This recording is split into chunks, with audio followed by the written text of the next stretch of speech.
એક તળાવ હતું, મોટું તળાવ, સરોવર. અને સરોવરમાં દેડકા રહે, બધા દેડકા. દેડકા એટલે સમજો છો ને, પેલા દેડકા કુદાકુદી કરે, દેડકા રહે કિનારે, બધા આંટા મારે. એક નાની દેડકી હતી અને એની માં ને એનો બાપો ને એ બધા ફરવા ગયેલા, જરા વિચરણમાં ગયેલા.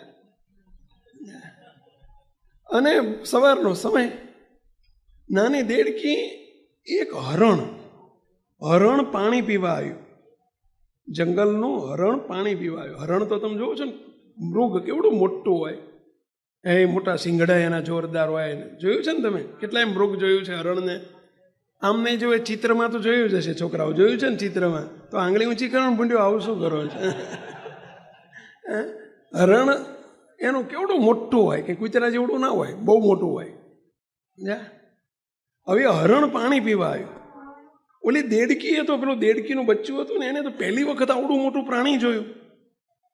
તે તો જોયા જ કરે કે આવડું મોટું મારું બેટું. એને તો દેડકા જ ભાળેલા. એને ભાળેલા શું? પહેલા દેડકા જ ભાળેલા, વધુ કાચબો ભાળેલો, વધુ માછલા ભાળેલા. આવડું મોટું હરણ જોયું એટલે તો પેલો તો કૂદકા મારે કે મારું બેટું આવડું મોટું. એ તો જતો રહ્યું પાણી પીને હરણ. પછી એની માં આવી ને, એટલે એની માન કે માં મેં આજે એક પ્રાણી જોયું.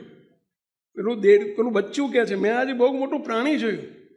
કે મોટું એટલે? અરે બહુ મોટું. તો કે પણ કેવું મોટું? તો કે જો હું ફૂલીને બતાવું કે. એટલે પેલું બચ્ચું હતું ને, પેલું નાનું દેડકીનું, એટલે એને એકદમ શ્વાસ ભરીને ફૂલાણું. આવડું? તો કે આવડું નહીં, જો હજુ શ્વાસ ભરું. આવડું? તો કે ના આવડું નહીં. તો કે આવડું નહીં. હવે બહુ શ્વાસ ભરવા ગયો, બીજું શું થયું? પેલા ફૂટી ગયું, ફક્ત એને ફૂટી ગયું. એ કંઈ હરણનું માપ કાઢી શકશે ને, હરણને કેવડું એ બતાવી શકે પેલા. એમ આપણે બધા દેડકા જેવા. હવે હું આહાનો કરીએ પેલા. મોટા પુરુષ એ હરણ જેવા છે ભાઈ, હાથી જેવા. હરણ જેવા નહીં, હાથી જેવા છે.